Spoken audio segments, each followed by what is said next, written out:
कहानी की शुरुआत में हम मॉरिस नाम के एक शातिर चोर को देखते हैं जिसे बैंक से चोरी के केस में पुलिस ने पकड़कर उम्र भर की कैद के लिए दुनिया की सबसे सिक्योर जेल एल्कट्राज में कैद करने के लिए ले जा रहे होते हैं। एल्कट्राज एक ऐसी जेल है जिसे समंदर के बीच एक छोटे से आइलैंड पर बनाया गया है, यानी अगर कोई कैदी जेल तोड़कर बाहर भी आता है तब भी वो भाग नहीं सकता क्योंकि आगे उसका रास्ता पानी रोक लेता है। इसीलिए इस जेल को दुनिया का सबसे सिक्योर जेल का दर्जा हासिल था। यहाँ सिर्फ दुनिया के टॉप क्रिमिनल्स को रखा जाता, लेकिन जल्द ही इस जेल का रुतबा मिट्टी में मिलने वाला था क्योंकि अब इस जेल में एंट्री हो चुकी थी फ्रैंक मॉरिस नाम के एक शातिर चोर की, जो पहले भी कई बार जेल तोड़कर भाग चुका है। लेकिन इस बार मॉरिस थोड़ा घबरा गया क्योंकि ये जेल बहुत ही ज्यादा सिक्योर थी। मगर मॉरिस को यहाँ अपनी पूरी जिंदगी बिल्कुल भी नहीं बितानी थी। वो जल्द से जल्द इस जेल से भागना चाहता था। जेल में एंटर होते ही मॉरिस भाग जाने का सोचने लगा। मॉरिस को सर से पांव तक फुल चेकिंग करके उसे एक सेल में लॉक किया जाता है। एक गार्ड आकर मॉरिस से कहता है वेलकम टू एल्कट्राज, और यहाँ से होती है असली कहानी शुरू। तभी अचानक एक बेल बजती है और सभी सेल के गेट्स ऑटोमेटिकली खुल जाते हैं। अफसर कैदियों को बाहर बुलाते हैं। इस जेल का डिसिप्लिन भी बहुत सख्त है। कैदियों को साफ सफाई और अपने टाइम पर सेल में जाने के रूल्स को फॉलो करना होता है। सब एक जैसा यूनिफॉर्म पहनकर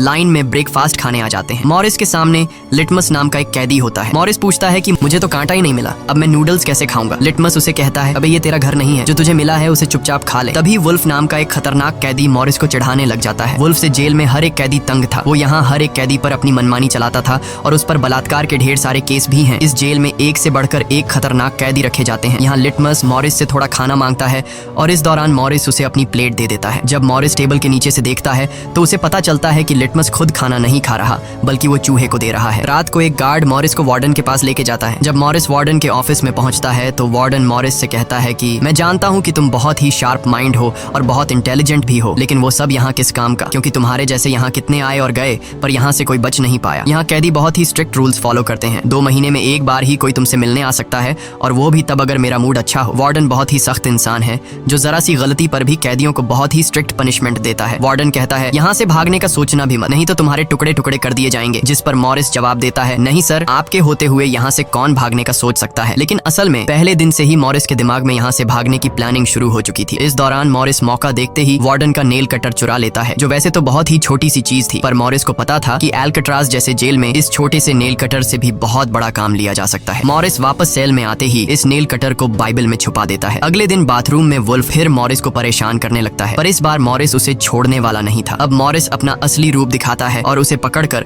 उसकी खूब धुलाई करता है। वुल्फ को पीटने के बाद अब मॉरिस का पूरे जेल में एक अलग रुतबा बन गया। हर कोई मॉरिस से डरने लगा। इसके बाद मॉरिस को लाइब्रेरी में काम दिया जाता है। वहाँ इंग्लिश नाम के एक आदमी से उसकी मुलाकात हो जाती है। वो इस जेल का सीनियर कैदी है। इंग्लिश को भी 2 आदमियों के कत्ल की वजह से उम्र भर की कैद सुनाई गई थी। उसने इस जेल में अपनी आधी जिंदगी गुजार दी थी। वो इस जेल के चप्पे चप्पे से वाकिफ है। उसे जेल की हर बात की खबर रहती है। उसे यह भी पता होता है कि आज सुबह मॉरिस और वुल्फ की लड़ाई हुई थी। वो मॉरिस को कुछ किताबें देता है जिन्हें मॉरिस को हर एक कैदी के सेल में पहुंचाना होता है। अगले सीन में खुले जगह को दिखाते हैं जहां कैदी कोई न कोई गेम खेल रहे होते हैं। तभी वो डॉक नाम का एक आर्टिस्ट से मिलता है जो खुद की पेंटिंग बना रहा होता है। डॉक एकदम सीधा साधा और डिसेंट इंसान है जो कई सालों से यहाँ सजा काट रहा है। उसे पेंटिंग करने का बहुत ही शौक था और अपना ज्यादातर वक्त वो पेंटिंग में ही लगाता। डॉक का कहना था कि एल्कट्राज जैसी जेल में कोई भी पागल हो सकता है, पर उसकी पेंटिंग की वजह से अब तक उसका दिमाग नॉर्मली चल रहा है। मॉरिस डॉक से पूछता है कि इस पेंटिंग में ये फूल क्यों बना के रखा हुआ है, तुम्हारी शर्ट में ऐसा तो कुछ नहीं। डॉक कहता है कि यह मेरी खुशी है जो सिर्फ पेंटिंग में है, मेरे मन में नहीं। उसके बाद मॉरिस जब अपने दाएं तरफ देखता है तो उसे ऊपर इंग्लिश दिखाई देता है। मॉरिस इंग्लिश की तरफ जाता है। जब मॉरिस उसके करीब जाता है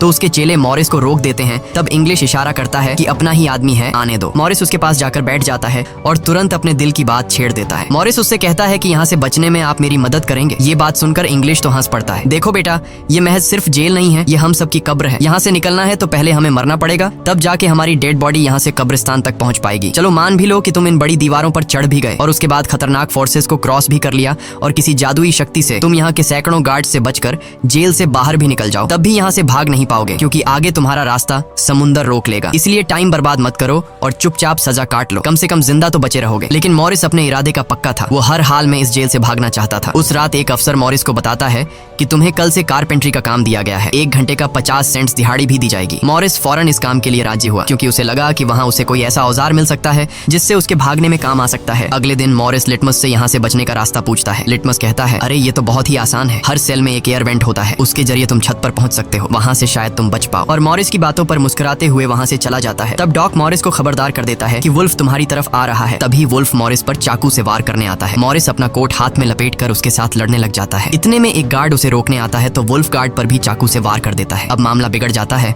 और वॉच टावर का गार्ड शूट करने लगता है। तब जाकर मॉरिस और वुल्फ लड़ना बंद करते हैं। मॉरिस को पता नहीं था कि वॉच टावर पर भी एक गार्ड है। वो अब एक एक करके इस जेल की हर बात को नोटिस करने लग जाता है। मॉरिस और वुल्फ को गार्ड्स डी ब्लॉक में ले जाते हैं, जहाँ रात भर कैदियों को अंधेरे में रखकर टॉर्चर किया जाता है। ये एक ऐसा सेल था जहाँ कोई भी कैदी नहीं जाना चाहता था। जाने से पहले वुल्फ मॉरिस को धमकाता है कि बेटा, तेरी मौत तो मेरे हाथों होगी। उस रात मॉरिस को तरह तरह के टॉर्चर्स सहने पड़ जाते हैं, जिससे उसकी हालत काफी खराब हो जाती है। 2 हफ्ते तक इस अंधेरे वाले सेल में रहने के बाद उसे वापस उसके सेल में लेके आते हैं, जहां लिटमस अपने पालतू चूहे से मॉरिस को एक नोट भेजता है जिसमें लिखा होता है, वेलकम बैक मॉरिस। एक दिन चार्ली नाम का एक नया कैदी आता है जिसे मॉरिस के पास वाले सेल में रखा जाता है। मॉरिस और चार्ली में जल्दी दोस्ती हो जाती है। मॉरिस फिर उसे अपने दूसरे दोस्तों से भी मिलवाता है। उसी समय वार्डन बिना किसी को बताए हर एक कैदी के सेल को चेक करता है। जब वो डॉग के सेल में जाता है तो डॉग के सेल में उसके बनाए हुए कई पेंटिंग्स होते हैं। वार्डन हैरान रह जाता है कि दिन ब दिन उसकी पेंटिंग तो बढ़ती जा रही है। डॉग ने वार्डन की पेंटिंग भी बना के रखी होती है। उसे देखकर वार्डन मुस्कुराने लग जाता है, लेकिन पता नहीं क्यों अगले दिन वार्डन डॉग के सेल में बनाई गई सभी पेंटिंग्स को बाहर फेंकने का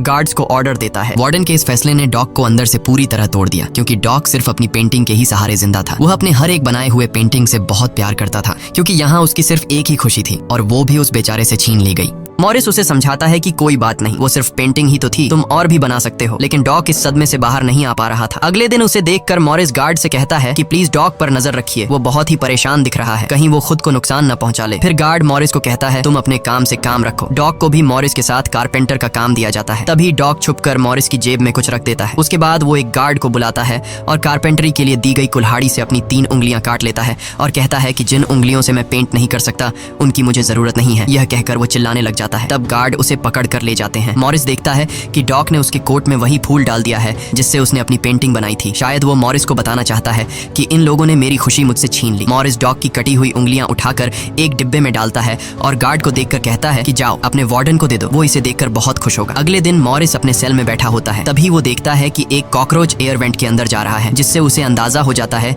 कि यहाँ से बाहर जाने का कोई रास्ता जरूर होगा। इतने में इंग्लिश आकर बताता है कि डॉग ने खुद की उंगलियां इसलिए काटी क्योंकि उसे पेंटिंग करने की परमिशन रद्द कर दी गई थी, इसीलिए उसने तंग होकर अपनी उंगलियां काट ली। यह जानकर मॉरिस को बहुत गुस्सा आता है। अगले दिन डाइनिंग हॉल में वार्डन मॉरिस से पूछता है कि तुम इस डॉग को इतना सपोर्ट क्यों कर रहे हो। वह कहता है ऐसा कुछ नहीं है। ये कहकर मॉरिस वापस टेबल पर जाकर बैठ जाता है। वहाँ उसकी मुलाकात 2 भाइयों जॉन और क्लैरेंस से होती है, पर मॉरिस उनसे ऐसे बात करता है जैसे वह उन्हें पहले से जानता हो। जॉन और क्लैरेंस दरअसल ये दोनों किसी और जेल में मॉरिस के गैंग में थे। जॉन को अब जेल से भागने का काम आसान लगने लगा, क्योंकि ये दोनों भाई मॉरिस की तरह शार्प माइंड थे और अब ये तीनों जेल से भागने की प्लानिंग करने लगे। दोपहर को चार्ली की गर्लफ्रेंड उससे मिलने आती है। दूसरी तरफ इंग्लिश की बेटी उससे मिलने आई होती है। इंग्लिश अपनी बेटी को देखते ही उसकी आंखों में आंसू आ जाते हैं, क्योंकि उसकी बेटी उसकी गैर मौजूदगी में काफी बड़ी हो चुकी थी और इंग्लिश को अपनी बेटी का बचपन न देख पाने का बहुत अफसोस था। दूसरी तरफ चार्ली को उसकी वाइफ बताती है कि तुम्हारी माँ बहुत बीमार है और डॉक्टर कहते हैं कि वह 1-2 महीनों से ज्यादा नहीं बच पाएंगी। ये बात सुनकर अब चार्ली भी अल्काट्राज से भागने का सोचने लगता है और इतने में गार्ड आकर कहता है कि बात करने का समय खत्म हो चुका है। अब चार्ली बहुत परेशान होता है। वह उस रात मॉरिस से कहता है कि अगर तुम यहाँ से भागने का प्लान बनाओ तो मुझे भी शामिल कर लेना। अगले दिन मॉरिस, चार्ली, जॉन और क्लैरेंस की मीटिंग होती है। तब मॉरिस उन्हें बताता है कि हर सेल का एयर वेंट ऊपर छत पर खुलता है और दूसरी बात ये कि ये जगह खारे पानी से भरे समुद्र के बीच है, जिसकी वजह से दीवारें कमजोर हो गई हैं। मेरे पास एक नेल कटर है और मैंने खुदाई पहले से शुरू भी कर दी है। अगर मैं थोड़ा थोड़ा करके खोदूं और एक छोटा सा टनल बनाकर छत पर पहुंच जाऊं तो इस जगह की जांच करने के बाद पता चल जाएगा कि यहाँ से कैसे भागा जा सकता है। जॉन पूछता है कि रात को अगर गार्ड्स को पता चल गया कि तुम अपने सेल में नहीं हो तो उन्हें शक नहीं होगा क्या। तभी क्लैरेंस बताता है कि इस मसले का हल मेरे पास है। वो कहता है कि यहाँ मेरे पहचान का एक बार्बर है जो कैदियों के बाल काटता है। वह हमें बाल सप्लाई कर सकता है और उसे यूज करके हम एक डमी हेड बनाकर उसे बेड पर लिटा देंगे, जिसके बाद अगर हम दीवार की सुरंग से निकलकर ऊपर छत पर भी होंगे तब गार्ड्स को शक नहीं होगा, क्योंकि हमारे सेल के बेड पर नकली सिर रखे होंगे। पर बात अभी भी वहीं अटकी हुई थी कि जेल से तो निकल जाएंगे, लेकिन समुद्र का पानी कैसे पार करेंगे। मॉरिस जॉन से कहता है, देखो इसमें मुझे तुम्हारी मदद की जरूरत पड़ेगी। तुम तो क्लोजिंग डिपार्टमेंट में काम करते हो, वहाँ तुम्हें उन पुलिस अफसरों के लिए बनाए गए रेनकोट्स मिल जाएंगे, तो तुम कुछ रेनकोट्स चुरा कर मुझे दे देना। हम उससे एक ट्यूब बोट और लाइफ जैकेट बनाकर समुद्र को पार कर सकते हैं। यहाँ चार्ली कहता है, भाई मुझे भी कोई काम दो, मैं भी तुम लोगों की मदद करना चाहता हूँ। मॉरिस चार्ली से कहता है कि जब मैं वेंटिलेशन की जाली खोदूं तो तुम पहरा देना ताकि कोई गार्ड हमें देख न ले, और जब तुम खोदोगे तब मैं पहरा दूंगा। मॉरिस का प्लान सभी को पसंद आता है और उसी रात में काम शुरू कर देते हैं। लेकिन दीवार खोदने के लिए नेल कटर बहुत छोटा था, जिसे चलाने में मॉरिस को बहुत जोर लगाना पड़ता और मॉरिस को दीवार खोदने में काफी मुश्किल मुश्किल हो रही थी। उसके हाथ में कहीं छोटे भी आई, लेकिन वो धीरे धीरे उस होल को खोदने लगता है। अगले दिन वो खाने के टेबल पर अपने दोस्तों से कहता है कि मुझे खुदाई के लिए एक बड़े औजार की जरूरत है। नेल कटर से दीवार खुरेदना बहुत मुश्किल हो रहा है। तभी मॉरिस ने अपने हाथ में चम्मच को देखते हुए उसके दिमाग में एक आइडिया आया। वो जानबूझकर चम्मच को अपने जूते पर घिसकर उसे गंदा कर देता है। उसके बाद मॉरिस ने गार्ड को बुलाया और कहा कि ये चम्मच गंदा है, मुझे दूसरा चम्मच दो। बाकी लोगों ने भी गार्ड से उनका चम्मच बदलने की रिक्वेस्ट की। गार्ड को इसमें कोई गड़बड़ नहीं लगी और उसने फौरन चम्मच बदलने की इजाजत दे दी, जिसके बाद वह सीधा टेबल की तरफ बढ़ता है जहां एक और सिक्योरिटी गार्ड सीट पर बैठा होता है। पर जैसे ही वह टेबल पर रखे हुए चम्मच बदलने लगता है तो जॉन ने वहां मौजूद गार्ड को बातों में उलझा लिया, जिसका फायदा उठाते हुए मॉरिस ने एक के बजाय 2 चम्मच उठा लिए और एक को जेब में छुपा कर रख दिया। जिसके बाद वह सीधा अपने सेल में चला जाता है। रात को इंग्लिश उसे बुक देने आता है तो मॉरिस पूछता है कि क्या यहाँ पर वेल्डिंग करने वाला कोई इक्विपमेंट मिलेगा। इंग्लिश समझ जाता है कि मॉरिस के सिर पर अब भी जेल से भाग निकलने का भूत सवार है। वह कहता है कि मैं तुम्हें पहले भी बता चुका हूँ कि तुम्हारी कोशिश बेकार हो जाएगी, क्योंकि तुम पकड़े जाओगे और शायद अपनी जान भी गंवा दोगे। इतने सालों में मुझे कभी भागने का ख्याल नहीं आया, क्योंकि मैं जानता हूँ ये इम्पॉसिबल है, लेकिन तुम जिद्दी हो तो मैं क्या कर सकता हूँ, करो कोशिश। लेकिन मॉरिस को उसकी वार्निंग का कोई फर्क नहीं पड़ता। वह अगले दिन लिटमस से माचिस मांगता है और कहता है कि अगर आप मेरी मदद करेंगे तो मैं आपके चूहे को अपने हिस्से का खाना हर रोज दूंगा। लिटमस खुश होकर ये डील मान जाता है, क्योंकि लिटमस को चूहा बहुत पसंद था। उसी रात लिटमस मॉरिस को अपने माचिस पास कराता है। मॉरिस नेल कटर के एक हैंडल को निकालता है, जिससे वह एक छोटा सा बेलचा बनाने जा रहा होता है। फिर वह चम्मच को तोड़कर नेल कटर की हैंडल से जोड़ लेता है। फिर माचिस चलाकर दोनों को अच्छी तरह से वेल्ड करके एक नुकीला औजार तैयार कर लेता है। बस फिर क्या था, वो वेंट के चारों ओर खुदाई शुरू करता है। चार्ली पहरा देता है। अगर कोई गार्ड उस तरफ आया तो वह तुरंत सीटी मारकर मॉरिस को सिग्नल देगा। पर पहरा देते देते चार्ली की आंख लग जाती है और तभी वहां पर एक गार्ड आता है। पर खुशकिस्मती से एन वक्त पर इंग्लिश ने बीच में आकर उस गार्ड का ध्यान भटकाया और दूसरी तरफ इंग्लिश की बातचीत सुनते हुए चार्ली की भी आंख खुल गई, लेकिन टेंशन में वह सीटी भी नहीं मार पाता। जिसके बाद वह कोई चीज गिरा देता है तो मॉरिस उसका इशारा समझकर वेंट को कवर करके बेड पर लेट जाता है। गार्ड पूछता है कि यहाँ कुछ जलने की स्मेल आ रही है। मॉरिस कहता है, सर आपके रहते मजाल है कि कोई स्मोक करेगा, मुझे तो कोई बू नहीं आ रही है। उस गार्ड को भी ठंडक पहुंचती कि चलो कोई तो मेरी कदर करता है। उसके जाते ही मॉरिस वेंट के चारों ओर कंक्रीट निकाल देता है, लेकिन वो देखता है कि वेंटिलेशन जाली के साथ पेच भी घुसे गए हैं, जिसे काटने के लिए कोई शार्प औजार लगेगा। इस दौरान मॉरिस को जब भी बाहर जाने का मौका मिलता तब वह ग्रिल से निकली हुई सीमेंट को चुपचाप बाहर गिरा देता। अगले दिन कारपेंटर का काम करते हुए वह एक मेटल उठा लेता है जो चाकू की तरह शार्प है, लेकिन चार्ली उसे कहता है कि मेटल डिटेक्टर से बचकर तुम्हें इसे बाहर कैसे लेके जाओगे। मॉरिस बहुत ही कॉन्फिडेंस से कहता है कि वो सब मैं देख लूंगा। जब मॉरिस बाहर जाता है तो दरवाजे पर मेटल डिटेक्टर बजने लगता है। दरअसल मॉरिस मेटल को हाथ में उठा लाया था। गार्ड पूछता है कि ये क्यों लेके जा रहे हो। मॉरिस कहता है, सर वो मैंने सोचा कि कपड़े टांगने के लिए इसे यूज करूंगा। गार्ड कहता है, ज्यादा होशियार मत बनो और वो मुझे दे दो। ये कहकर गार्ड वो मेटल उससे ले लेता है और मॉरिस को पूरी तरह चेक करके जाने देता है, लेकिन अपना हीरो तो हीरो है। दरअसल उसने 2 मेटल चुराए थे, एक हाथ में लाया था और दूसरा शूज में छुपा के रखा हुआ था। उस शार्प मेटल से वह ग्रिल को काट लेता है। अब बारी आती है गार्ड्स को चकमा देने के लिए नकली सिर बनाने का, जिसके लिए ये चारों अपनी जिम्मेदारी का काम करते हैं। चार्ली गार्ड से थोड़ा पेंट मंगवाता है। वो गार्ड से कहता है कि मुझे आर्ट बनाने का शौक है। गार्ड भी इनकार नहीं करता और पेंट उसको ला कर दे देता है। मॉरिस उस होल से निकाले गए कंक्रीट को पीसकर एक पाउडर बनाता है। जॉन नाई की दुकान से बाल इकट्ठा करके लाता है और क्लैरेंस लाइब्रेरी से पुरानी किताबें इकट्ठा कर लेता है। सारा सामान इकट्ठा होने के बाद मॉरिस पानी और पुराने मैगजीन का इस्तेमाल करके एक डमी सिर बनाने लगता है, जिसके ऊपर पेंट और नकली बाल लगाकर बिल्कुल रियल दिखने वाला एक नकली सिर तैयार कर लेता है। साथ ही साथ मॉरिस ने अपने प्लान को और मजबूत करने के लिए नकली कार्डबोर्ड बनाए, जिससे कोई शक नहीं कर पाएगा कि सामने की दीवार में किसी ने सुरंग बनाई है। एक रात मॉरिस ने अकेले ही ऊपर जाने का फैसला किया, जिसके लिए उसने अपनी बनाई गई नकली खोपड़ी को बेड पर रखा और उसे गर्दन तक कंबल से ढक लिया। जिसके बाद वह नकली कार्डबोर्ड लेकर सुरंग से बाहर निकल आता है। वहां मॉरिस पाइप्स को पकड़कर धीरे धीरे ऊपर छत पर चढ़ जाता है। दूसरी तरफ चार्ली बाहर पहरा दे रहा होता है। छत पर पहुंचने के बाद मॉरिस देखता है कि वहां ऊपर एक लोहे का ग्रिल है, जिस तक वह कूद कर भी नहीं पहुंच पाता। इसी बीच एक गार्ड आता है और चार्ली से पूछता है कि इतनी देर रात तक तुम पेंट क्यों कर रहे हो और तुम्हारा दोस्त मॉरिस आज इतनी जल्दी क्यों सो गया। चार्ली कहता है कि जी सर, आज मॉरिस कारपेंट्री का काम करते हुए थक गया था, इसलिए वह जल्दी सो गया। तभी अचानक गार्ड के हाथ से उसकी लाठी नीचे गिर जाती है। उसे उठाते हुए वो देखता है कि मॉरिस के बाल बहुत अजीब दिख रहे हैं। अब चार्ली डर के मारे कांपने लगता है कि आज तो काम से गए। गार्ड मॉरिस के सेल के अंदर हाथ घुसाकर उसके बाल टच करता है तो मॉरिस पूछता है, क्या हुआ सर, मेरे बाल इतने खूबसूरत हैं क्या। लकीली एन वक्त पर मॉरिस नीचे आकर वहां लेट गया था। अगले दिन मॉरिस अपने साथियों को बताता है कि छत पर एक रास्ता है, लेकिन उसे एक ग्रिल से बांध के रखा हुआ है और वह ग्रिल बहुत ऊंचाई पर है। मुझे एक और साथी की मदद चाहिए। तब जॉन कहता है कि मैंने अपना वेंट पूरी तरह खोद दिया है, आज रात मैं भी वहां पहुंच जाऊंगा, दोनों मिलकर ग्रिल को खोलेंगे। उसी रात मॉरिस और जॉन अपने वेंट्स के जरिए छत पर पहुंच जाते हैं। जॉन मॉरिस को उठाता है और मॉरिस ग्रिल को पकड़ लेता है। जॉन देखता है कि यह लोहे का ग्रिल बहुत ही मजबूत है और उसे पूरी तरह से वेल्ड किया गया है। उसे निकालने का एक ही रास्ता है और वह है इसे ड्रिल मशीन से काटना। अगले दिन म्यूजिक क्लास में सभी अपनी अपनी मर्जी का इंस्ट्रूमेंट बजा रहे होते हैं। तभी मॉरिस की नजर वहां रखे एक छोटे से पंखे पर पड़ती है, जिसे देखकर मॉरिस को लगता है कि वह इस पर काम करके एक ड्रिल मशीन बना सकता है, जिसके लिए वह चार्ली से कहता है कि तुम किसी तरह करके इस पंखे को यहाँ से छुपा लो। चार्ली बड़ी आसानी से इस छोटे से पंखे को अपने इंस्ट्रूमेंट बॉक्स में छुपाकर रख देता है। जब चार्ली बाहर आता है तो गार्ड्स उसके इंस्ट्रूमेंट बॉक्स को चेक भी करते हैं, लेकिन उन्हें पंखा नहीं नजर आता और चार्ली को जाने दिया जाता है। वह पंखा जैसे ही मॉरिस के हाथ लगता है तो मॉरिस उस पर काम करना शुरू कर देता है और कई घंटों बाद मॉरिस उस पंखे से एक ड्रिल मशीन तैयार कर लेता है। उस रात मॉरिस और चार्ली छत पर चढ़कर उस लोहे की रोड को ड्रिल मशीन से काटने लग जाते हैं। ड्रिल मशीन की आवाज काफी तेज थी, जो कि ड्रिल की आवाज को सुनकर गार्ड्स ऊपर आने लगते हैं, लेकिन तब तक मॉरिस ग्रिल का एक रोड काट देता है और ड्रिलिंग की आवाज बंद हो जाती है। ड्रिल की आवाज बंद होने के बाद गार्ड उसे नजरअंदाज करके वापस चला जाता है। अब इन चारों ने भागने के लिए अपने सभी रास्ते खोल दिए थे, जिसके बाद वह मंगलवार की रात को दुनिया की सबसे सिक्योर जेल अल्काट्राज से भागने वाले थे, जिससे आज तक कोई भी नहीं भाग पाया था। अगले दिन फिर उनकी मीटिंग होती है और वह भी मूवी हॉल में, जहां सब मूवी देख रहे होते हैं। मूवी की आवाज के बीच मॉरिस जॉन और क्लैरेंस से पूछता है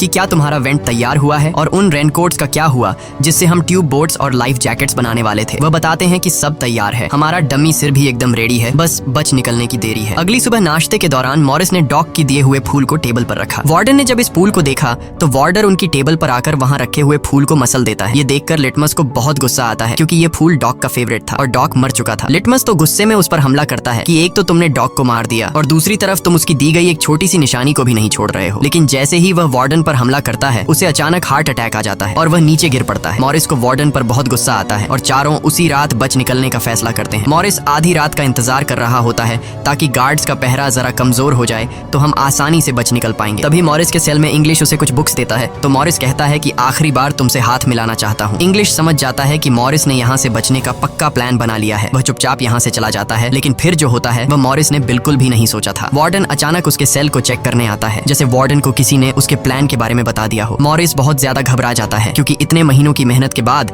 उसकी मेहनत पर पानी फिरने वाला था। वार्डन ने मॉरिस के सेल के हर एक कोने को चेक करने का हुक्म दिया। गार्ड मॉरिस के सेल की हर एक चीज को चेक करता है, लेकिन मॉरिस कोई आम कैदी नहीं था कि उसने कोई छोटा मोटा प्लान बनाया था, बल्कि उसने एकदम साफ और परफेक्ट प्लान बनाया था, जिसे वार्डन तो क्या बल्कि वार्डन का दादा भी नहीं पकड़ सकता था। यहाँ तक कि गार्ड ने जब खास उस जगह से सूटकेस हटाया जहाँ मॉरिस ने सुरंग करके भागने का रास्ता बनाया था, तो वहां भी मॉरिस नहीं पकड़ा गया, क्योंकि उसने पहले से ही एक नकली कार्डबोर्ड बनाकर दीवार में बिल्कुल बारीकी से फिट कर लिया था। जब वहां कुछ नहीं मिलता तो वार्डन और गार्ड चले जाते हैं, लेकिन गार्ड बताता है कि मॉरिस और चार्ली रात भर बातें करते रहते हैं, मुझे तो दाल में कुछ काला लग रहा है। वार्डन कहता है ठीक है, कल तुम मॉरिस का सेल चेंज कर दो, जिससे वो दोनों न साथ रहेंगे और न ही बात कर पाएंगे। अगले दिन ब्रेकफास्ट के टाइम पर वुल्फ मॉरिस को फिर धमकाता है और मॉरिस से कहता है कि आज रात तुम्हारी आखिरी रात होगी। मॉरिस अपने साथियों से कहता है कि यह गधा ठीक कह रहा है, आज रात यहाँ मेरी आखिरी रात ही होगी। लेकिन दोपहर को ही वुल्फ मॉरिस पर चाकू से वार करने जाता है, तभी इंग्लिश बीच में आकर वुल्फ को पकड़ लेता है। दरअसल इंग्लिश भी मॉरिस की मदद करना चाहता है, वह कामयाब हो या ना हो, लेकिन इंग्लिश मॉरिस के काम में मदद करना चाहता है। उस रात मॉरिस, जॉन, क्लैरेंस और चार्ली ने अपने अपने वेंट के रास्ते से निकलकर ऊपर छत पर मिलने का फैसला किया। यहाँ तो चार्ली अपने साथियों के साथ भागने के लिए राजी हो जाता है, लेकिन फिर जैसे ही वह सेल में पहुंचता है तो उसे घबराहट होने लगती है। सेल में अकेला बैठकर उसने प्लान में शामिल न होने का फैसला किया और उसके बाकी तीन साथी अपने अपने वेंट के रास्ते से निकलकर ऊपर छत तक पहुंच जाते हैं। वह तीनों काफी देर तक चार्ली का इंतजार करते हैं, लेकिन काफी टाइम गुजरने के बाद जब उन्हें लगता है कि चार्ली नहीं आएगा तो वह चार्ली को छोड़कर निकलने का फैसला कर लेते हैं। वह तीनों अपने प्लान के मुताबिक आगे बढ़ने लगे, लेकिन इधर चार्ली की आंखों के सामने उसकी आजादी का सपना दूर होता जा रहा था। वह तीनों धीरे धीरे सर्चलाइट से छुपकर भागने लगे। इस तरह से वह छुप छुप कर बिल्डिंग के एंड पर पहुंच जाते हैं। तभी सेल में बैठे चार्ली के दिल में जोश आता है और वह भी भागने का इरादा कर लेता है। वह अपने वेंट के रास्ते से निकलकर ऊपर छत तक पहुंच जाता है, लेकिन अब बहुत देर हो चुकी थी, क्योंकि वह अकेला वहां ऊपर के उस दरवाजे तक नहीं पहुंच पा रहा था। यानी उसने अपनी आजादी का मौका डर की वजह से गंवा दिया। दूसरी तरफ वह तीनों छत पर पाइप से लटक कर नीचे जमीन पर आ जाते हैं और टावर में बैठे सिक्योरिटी गार्ड की नजरों से बचते हुए जेल की आखिरी दीवार तक पहुंच जाते हैं। और फिर वह तीनों बारी बारी उस फेंस की दीवार पर चढ़कर जेल से बाहर निकल आते हैं। अब वह तीनों तेजी से दौड़ते हुए समंदर के किनारे आ गए। फिर वह तीनों रेनकोट को निकालकर उसमें मुंह के जरिए हवा भरने लग जाते हैं। मुंह से भरने में उन्हें काफी टाइम लग रहा था, लेकिन इसके अलावा उनके पास कोई दूसरा रास्ता नहीं था। इसीलिए वह तीनों अपनी पूरी जान लगाकर जैसे तैसे करके रेनकोट से बनी ट्यूब बोट को आखिरकार फुला देते हैं और बोट को पानी में डाल देते हैं। इस तरह से यह तीनों अल्काट्राज के रुतबे को मट्टी में मिलाते हुए भाग जाते हैं। अगली सुबह एक गार्ड हर सेल को चेक कर रहा होता होता है। शुरुआत में गार्ड को सब कुछ नॉर्मल दिखाई देता है, लेकिन जब वो चार्ली के पास पहुंचते हैं तो चार्ली अपने सेल में भूत की तरह खड़ा होता है और दिल ही दिल में खुद को ताने दे रहा होता है कि काश कल रात को थोड़ा सा हिम्मत जुटा लेता तो शायद बाकी लोगों के साथ बच निकल जाता। गार्ड पूछता है कि तुम्हारा दोस्त यह इतनी देर तक क्यों सो रहा है। यह कहकर वो मॉरिस के सेल में जाकर उसे आवाज देता है, लेकिन मॉरिस की तरफ से कोई जवाब नहीं मिलता तो गार्ड को गुस्सा आता है और वो सेल खोलकर उसे बालों से पकड़कर उठाने की कोशिश करता है, लेकिन जब गार्ड उसे जोर से ऊपर की तरफ खींचता है तो सिर नीचे गिर जाता है। यह देखकर गार्ड के पैरों तले जमीन ही खिसक गई, क्योंकि मॉरिस अब सेल में नहीं बल्कि बाहरी दुनिया के मजे ले रहा है। बेड पर तो उसने अपना डमी हेड छोड़ दिया था, जिसके बाद पूरे अल्काट्राज में सायरन बजने लग जाते हैं। पूरे जेल में यह बात फैल गई कि जेल से कुछ कैदी भाग चुके हैं, जिसके बाद वार्डन जेल के चप्पे चप्पे में उन तीनों को ढूंढने लगता है। जब वो तीनों जेल के अंदर नहीं मिलते तो वार्डन समुद्र में एक सर्च ऑपरेशन चलाता है। वार्डन को यकीन नहीं होता कि वो तीनों बच निकल गए। उसे लगता है कि जरूर तीनों पानी में मरे होंगे, पर अंदर ही अंदर वार्डन जानता था कि वो तीनों बहुत ही स्ट्रांग थे। उन तीनों ने समुद्र के पानी को पार करके अब आजादी का सांस ले रहे होंगे। वार्डन से हेडक्वार्टर के अफसर सवाल पे सवाल उठा रहे होते हैं, तुम क्या सो रहे थे जब वो तीनों बच निकले। वार्डन बहुत ही टेंशन में होता है, लेकिन तभी वहां पर वार्डन को डॉग का वही फेवरेट फूल मिलता है। इसका मतलब ये था कि मॉरिस वार्डन से डॉग का बदला भी लेना चाहता था। तब सर्च टीम का हेड आकर बताता है कि सर, हर तरफ सर्च हो चुका है, लेकिन उनकी बॉडीज नहीं मिली। अब वार्डन अपनी नौकरी और खुद की इमेज बचाने के लिए उसे कहता है कि जैसा मैं कहता हूँ वैसे रिपोर्ट लिखो कि उन तीनों ने बचने की कोशिश की, लेकिन वो तीनों पानी में डूबकर मर गए। लेकिन वॉल्टन की इस बात पर किसी को भी भरोसा नहीं हुआ, जिसके बाद मॉरिस अल्काट्राज जेल तोड़ने से पूरी दुनिया में जीनियस के नाम से मशहूर हुआ। इस घटना के 1 साल के बाद अल्काट्राज जेल को बंद कर दिया गया, क्योंकि अब इसकी कोई गारंटी नहीं थी कि यहाँ से कोई बच नहीं सकता। इस तरह से सच्ची कहानी पर बनाई गई ये फिल्म खत्म हो जाती है। अगर वीडियो आपको अच्छी लगी हो तो हमारे चैनल को सब्सक्राइब और वीडियो को लाइक जरूर कीजिएगा।